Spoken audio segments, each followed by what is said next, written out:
Greetings. My name is Michael Miller. This is a Michael Miller trademark training video out to you because you're watching. Thank you and welcome. It's meant for Michael Miller Pilates licensed affiliates, the Core New Core, and anyone interested in surviving and thriving as a Pilates instructor.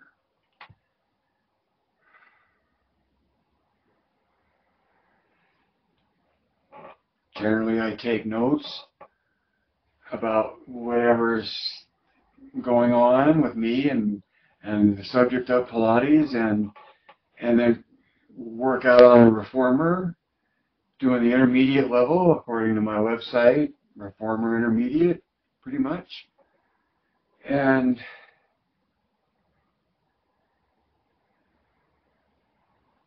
today I've got 5 things to talk about.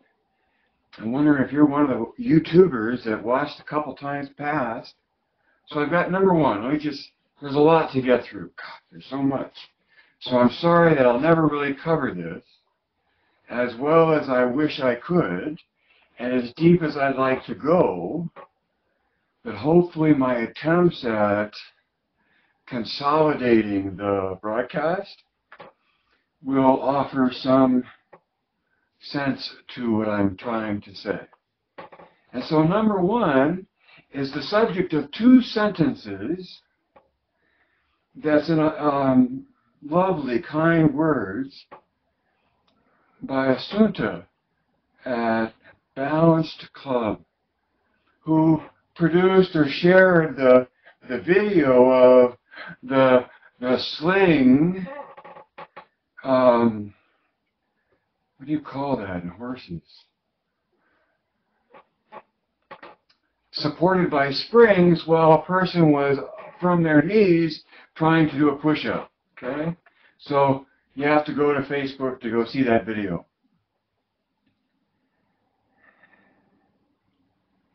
And Asunta writes these 2 sentences after she says nice things about me, but she says things that matter to all of us. She says, the spring external muscles that gently guide us against gravity in the position required by the exercise. So that's the first sentence. The first sentence is, the springs are external muscles that gently guide us against the position required by the exercise. Okay. The second sentence,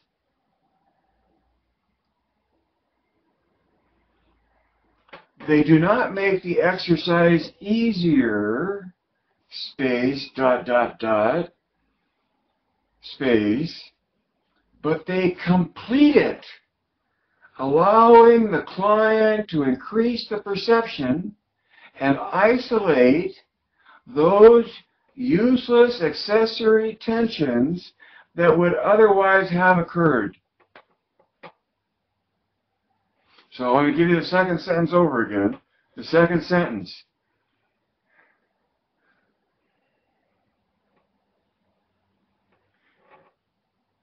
They do not make the exercise easier, but they complete it by allowing the client to increase the perception and isolate those useless accessory tensions that would otherwise have occurred. Okay? Now that's something that Asunta, you wrote that in Italian. I sent it through Google. And so those are the 2 sentences that Google gave me from your Italian.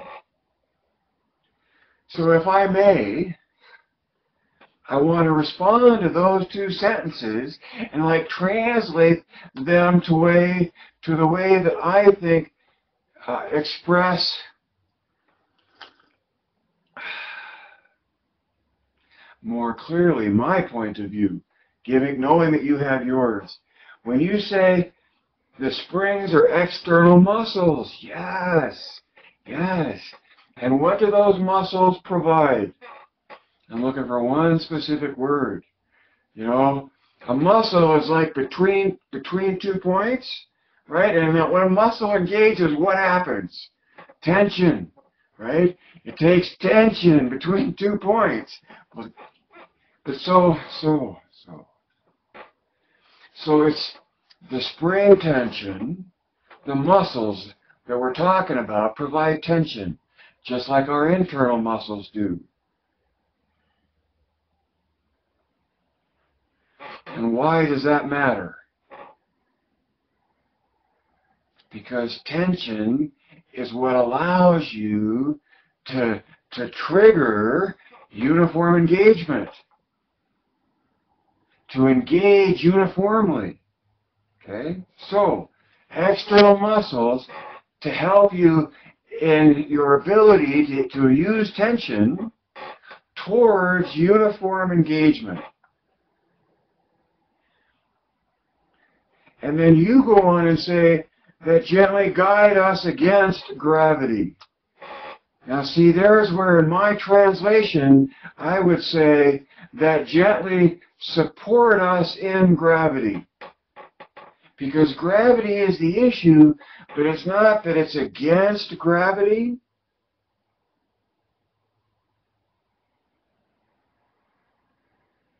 As much as it is allowing us to be not as heavy in gravity in order to be more uniformly engaged. I hope that makes sense. And allows us to be not so heavy in space so that we have a better chance of pursuing alignment that leads to uniform engagement.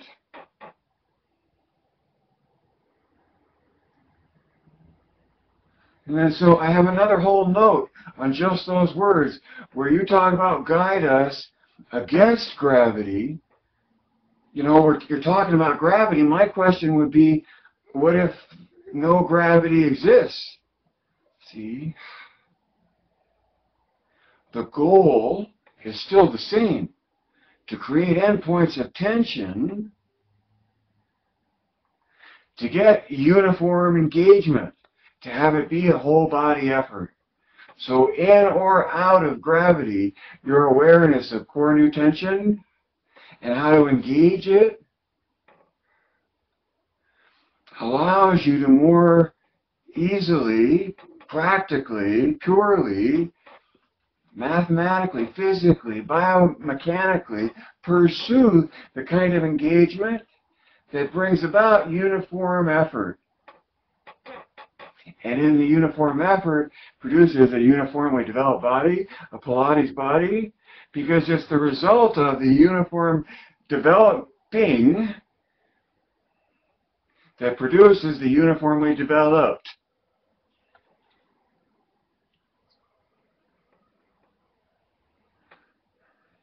So those are comments about gravity.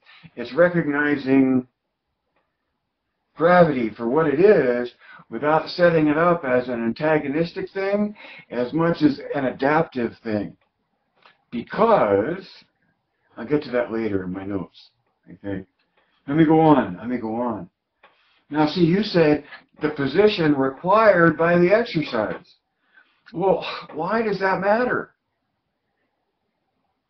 Well, to me it matters a lot, and acknowledging that, what are you trying to do? What makes it required is my point. And the point is that the push-up is one of the exercises in the choreography of Joe's mat work. And in the attempt of performing Joe's mat work and trying to do the push-up, that's why it's required by the exercise.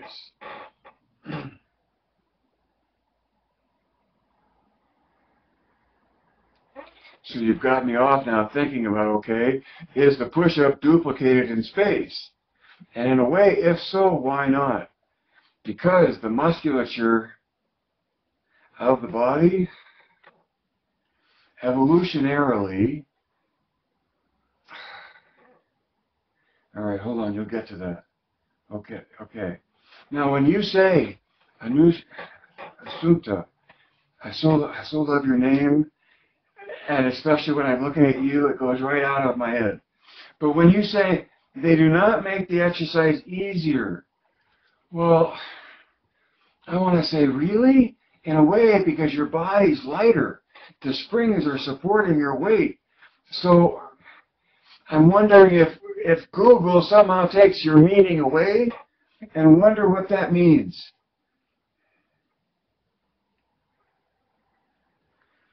And you go on, though, to say, all right, I'm so excited by what you write. They go on to say, but they complete it. They complete it. The exercise.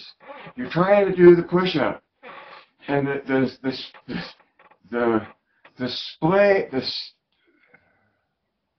sling suspended by springs are a supporting load. And as, just like you said, arms around your client, helping hold them up. See, it's all about gravity. But it's not against gravity for me as much as within gravity. So when you say that the springs, see, complete it, yes, yes, they complete or help fulfill what? For me, it's the target is uniform engagement. Okay? And you say, okay, and then you're going to say they complete it by allowing the clients. I talk about students because Joe talks about students, and that we're teaching a student something that they're there to learn, and I imagine leave with after they've learned. Okay?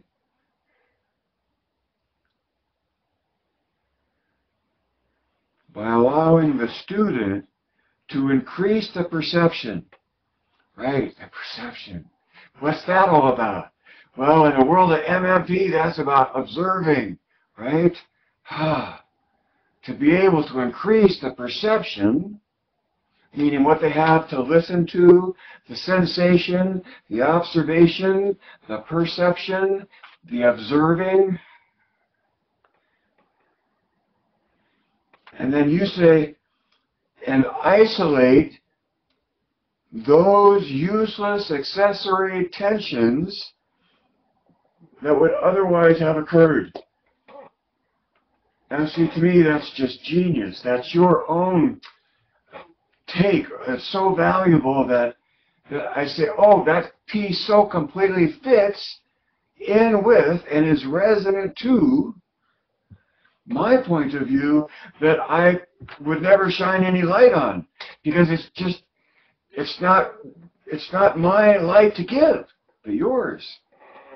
By making the statement that yes, as you're in the pursuit of this uniform engagement, I'm paraphrasing your words here, the more support you get in what you're after,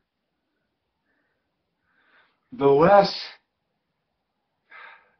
useless accessory tensions. I mean, if I were you, I would bottle those three words and claim them as your own, as something to consider in the pursuit of doing Pilates, right?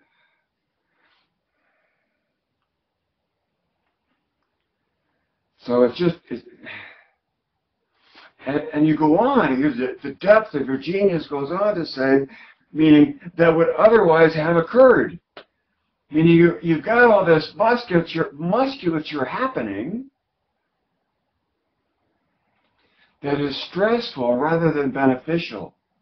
See, we're talking about tension, and we're talking about the support that the sling and springs provides the person in pursuit of that is required by the exercise, the form.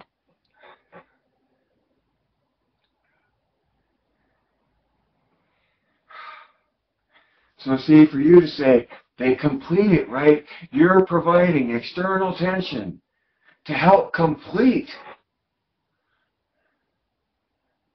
the student, increase their perception. Yes.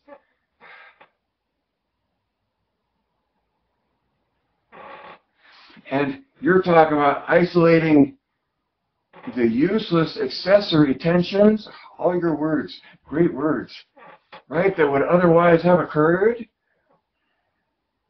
But I would also encourage you to see that you're allowing your client, to the extent that you let them envision or imagine or look at while they're trying to do it, an image of Cornu on the floor as they're bending and straightening their arms to get a sense of how they're trying to engage the rotation around their ears and the rotation in their shoulders to find the internal tensions muscularly that make the external support of the spring sling. I think that's where my words for that setup are. Leaning into a spring sling, right?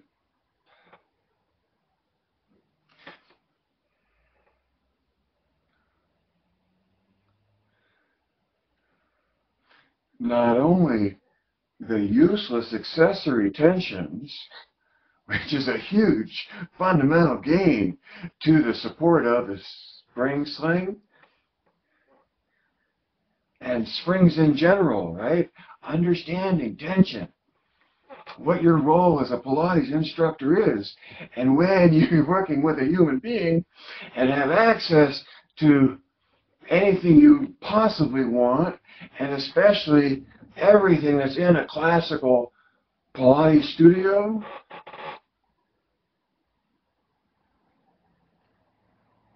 So those are the two sentences as translated from Italian by Google to me, and then me translating back to you the feedback that we've covered.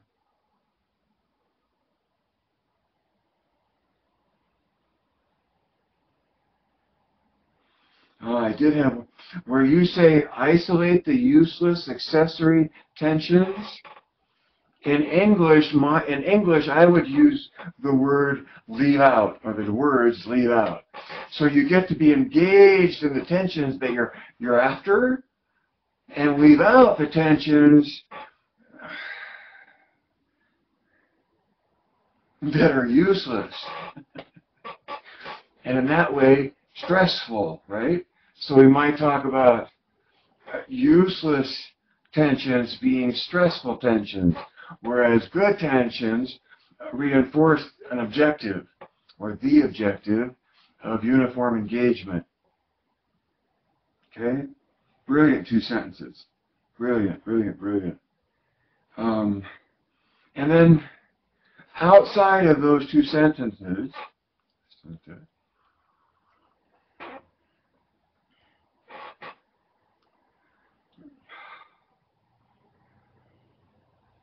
you thank me for my interest. And see, there's where I would want another translation or a different interpretation, because I want to give credit where credit is due for you and hopefully for others as to the recognition that I see, and that others can see it just as easily, and that is the empowerment of understanding why springs are external muscles that allow you to find the tensions that you're after to achieve the results of how you're trying to make the effort. Not the results of the effort, but how you're trying to make the effort. Meaning you're trying to be uniformly engaged, and it's the use of external musculature helping us leave out useless tensions and pursue beneficial ones. Really, really. And so it's not my interest. I watch a lot that goes by on social media. But there are things you have to share, right? And for me, sharing that was an acknowledgement of what was going on from my point of view. That's all. Now, from someone else's point of view, it may mean nothing or not matter. which is part of surviving as a Pilates instructor and not being a crusader. I think you can wave your flag if you wish, or an assembly of flags as banners to your self as an instructor. But for me, it's an acknowledgement and a recognition of what's at play and the use of springs to accomplish the target. And that goes back to required by the exercise. Those words acknowledge that you're after a target and that you're after actually doing an exercise on the mat. And that's one of a few others, dozen others.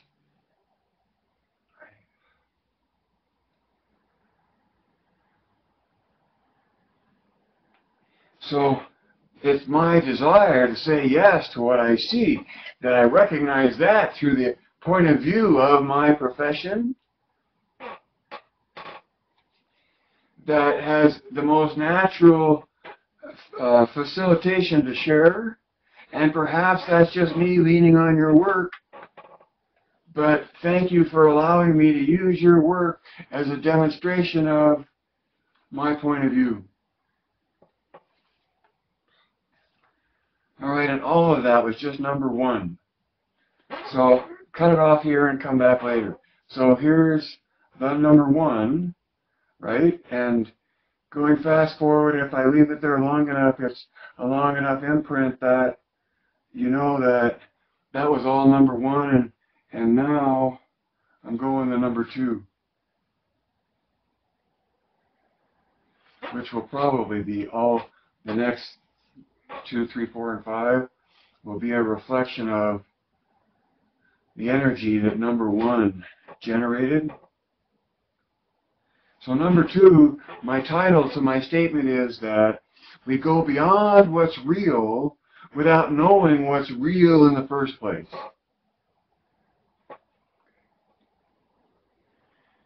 What do I mean by that? We go beyond what's real without knowing what's real in the first place. Maybe that's just a general comment on the Pilates culture, and that it's beyond what's real, of course, as a human expression of response to its experience.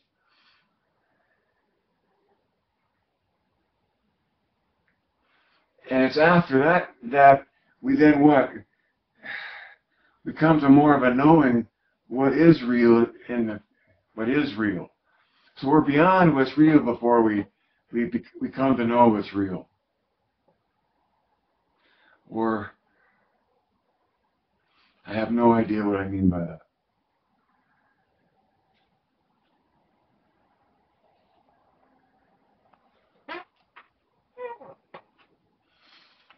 In the Pilates culture, so part of the spectrum, in all the enthusiasm and the passion you're swept up in, is to be carried away in that passion as a Pilates instructor.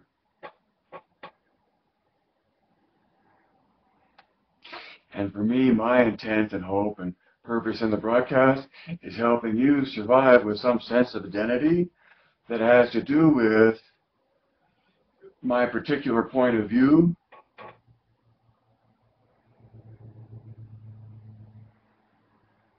in which case number three, you could answer from my point of view in one word, why is uniform the target?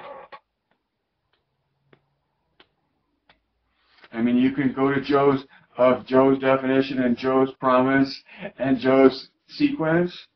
I mean, you can get to the promise, more statement, and as a promise of what you get in terms of uniform development. I mean, you can get to the word uniform there, say that's the target because of that. But looking beyond Joe writing that down, why did he write that down, or why is that necessary?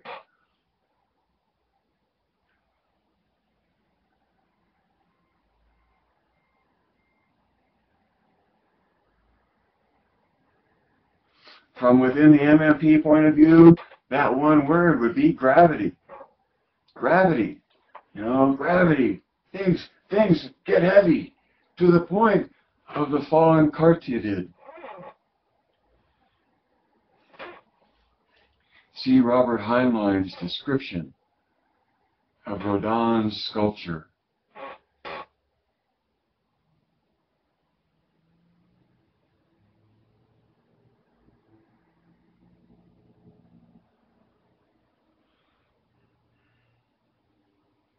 So that's why uniform usage is important, because of gravity, and gravity is a uniform medium. It's the same everywhere.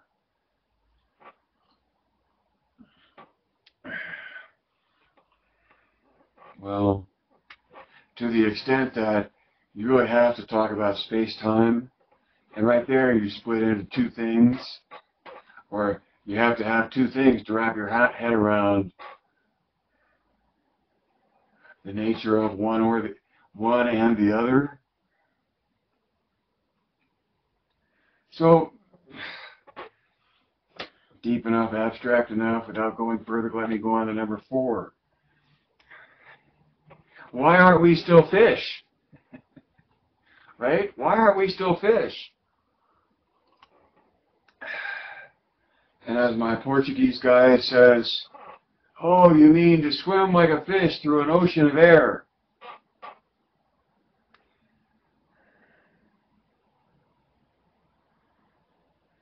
Why are human beings swimming like a fish through an ocean of air and not Aquaman down in the ocean?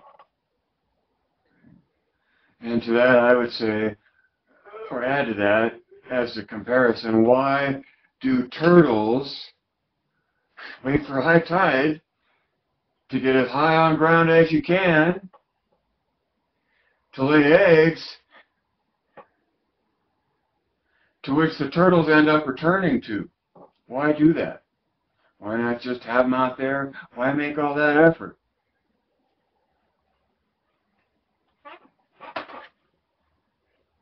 Or, there you go, little turtles. And that's to what? To survive, right?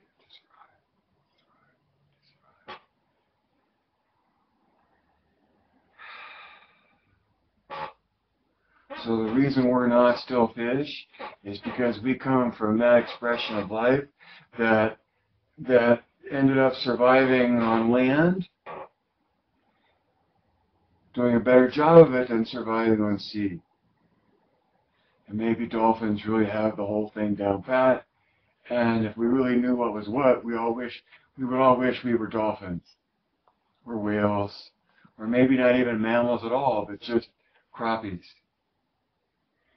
But why are we still fish? It's because you survive up here on ground better than down there in the water. You get out of that medium. And so the other title to this, why are we still fish, is this out of to survive. Because when I talk about the tsunami wave of, that's redundant, when I talk about the Pilates tsunami of passion, it's like in that tsunami and all the debris that's in that, if you're part of, swept up in that, how do you survive that? As you get out of what causes you threat. You get to high ground or any ground, or on something that's bigger or more stable than the state at which you could be.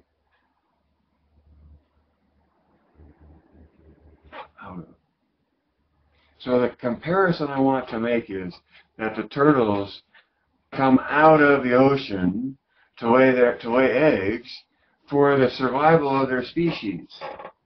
And humanity, however it ended up, is out of the ocean, and one of the creatures walking around on Earth seeking to survive in gravity as a big water balloon.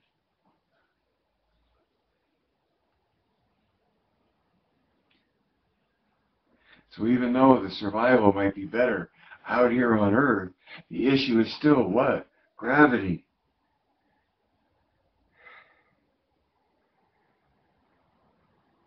And so in the same way that life evolved out of the ocean, even to go back into it or live in it, take the advantage of being born and, on solid ground. The issue of how heavy you are in space and the space you have to survive in, evidently humanity didn't have it in itself to survive in the environment more as a fish than as a human on Earth. I know that sounds so silly. But all of this comes back to gravity and the Pilates instructor, and knowing that the arena that you instruct in is one in which you're trying to help your student find within themselves the ability to evenly make effort to the point they can support their own load in space. And until they can, the use of springs can drastically enhance the selectivity between tensions that you engage. And to the extension that you actually have the imagination to and the awareness of core new tension, to me, you enhance the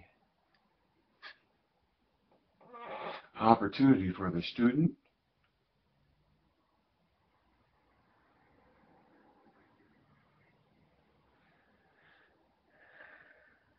to find, after work, let me go,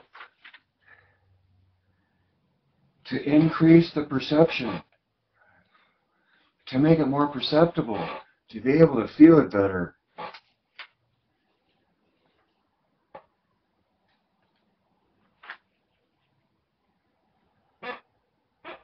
So number 5. How does any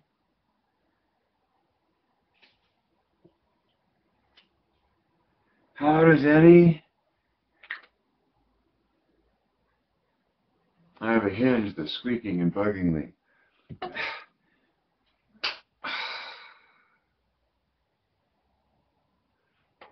How does any level reformer session end?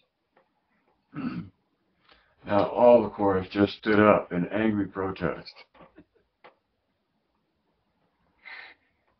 So just know that I'm asking this question within the MMP point of view, and you could easily, from that point of view, go to hermit.com and look at the end of every level exercise, every level of reformer workout, beginning 1, 2, 3, 4, 5, 6 maybe, I'm not sure what's there, but at least at no 5.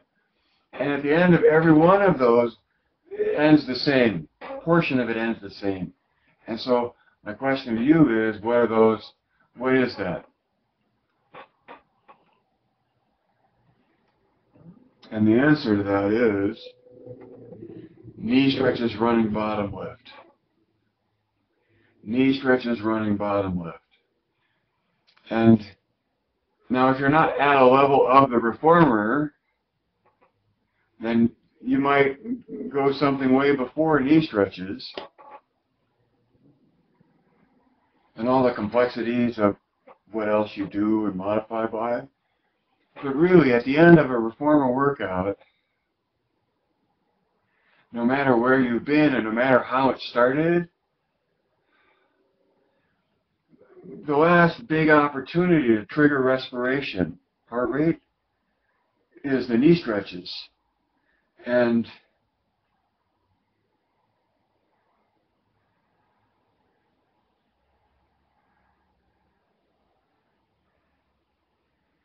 then whether or not you choose to do that right after knee stretches comes running, and right after running comes bottom lift. Now knee stretches, running, bottom lift fundamentally bring the human being to a landing.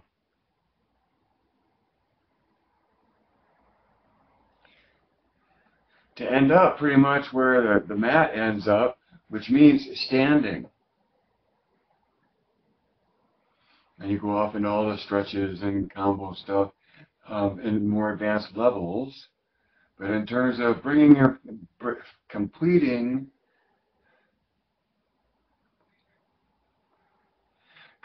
some basic element to any of the levels of reformer workout within the MMP definition of levels 1 through 5, and that they all contain knee stretches, running, bottom lift, I recommend you have that combination in hand as to where do I go from here, and more than likely look up at the clock. Actually, here's how this happens. You look up at the clock and you realize you've only got a few minutes left because you got so lost in where you were going. Now, that depends on you and how well you watch the clock and how much the clock even matters. But it comes back to gravity and time and space-time and all of that. So you've only got a few minutes left. Well, knee stretches, running, bottom lift brings the body to ground.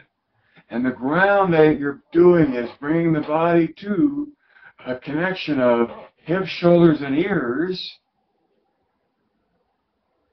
The one place where I wish I had a negative headrest capacity so that my ears could line up with my shoulders and my hips, just like they do when they're standing.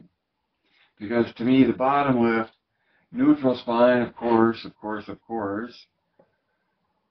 Why of course? Because that's optimization of the physics that you're after. Namely, engagement and tension between two endpoints in a core new tension fashion. And you say, well, you can't name what you're talking about. So what I'm talking about is oppositional rotation between axes. My squeaking chair is getting to me. Did you remember that? Did you see that? Oh, okay. So that was my conclusion. 5 things.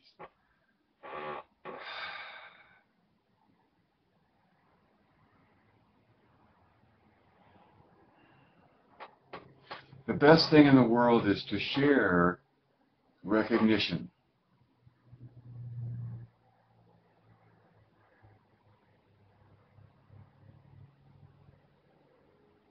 And the more it matters to you, the more you want to share it.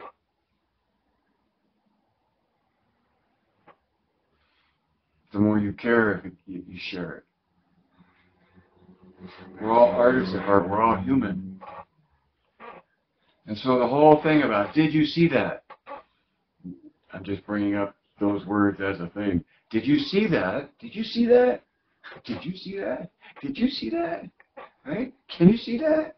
Come here, come here. Can you see that? Right? It's a recognition thing. And my encouragement to you as a Pilates instructor is from the point of view of MMP. When you see stuff, it'll stick out because of how obvious it is that it's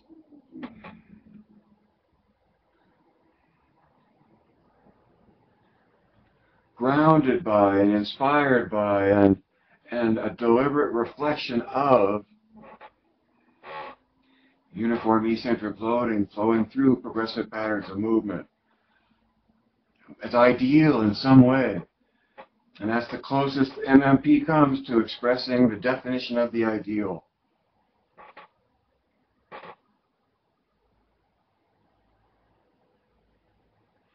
And the did you see that? The sharing of the recognition.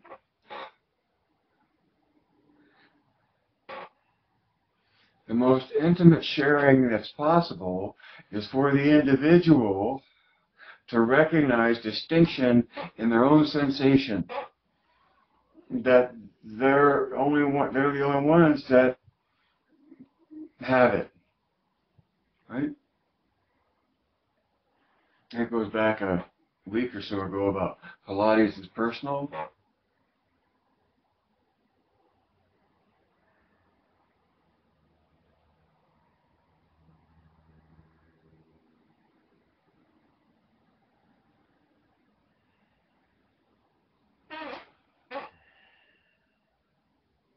So remember your target.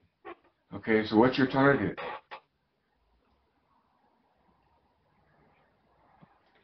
There's all kinds of answers to that, right? But what's the one target that matters most? Survival, right? And what are you trying to survive? Gravity, right?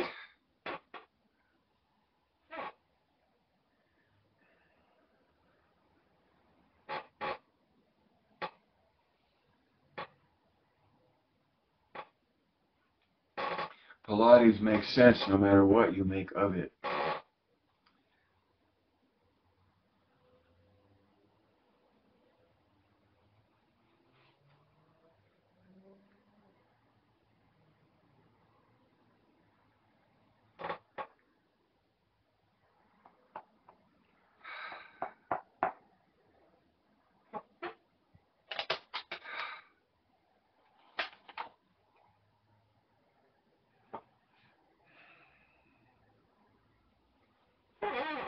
An MMP instructor knows how to make it and knows how to let you taste it. And beyond that, knows how to let you make it for yourself.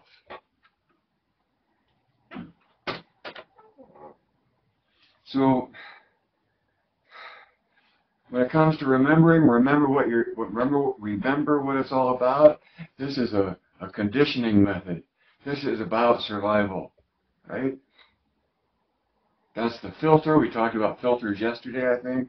You know, the MMP filter is Joseph Pilates was a survivor, and his method is a survival method. It's a method to survive. It's something you practice to survive.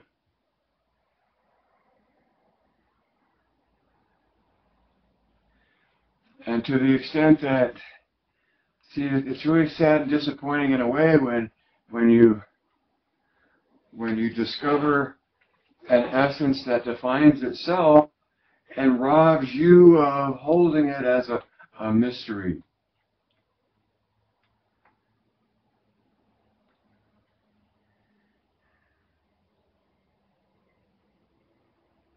To that I say, you can't deny a person their right to suffer.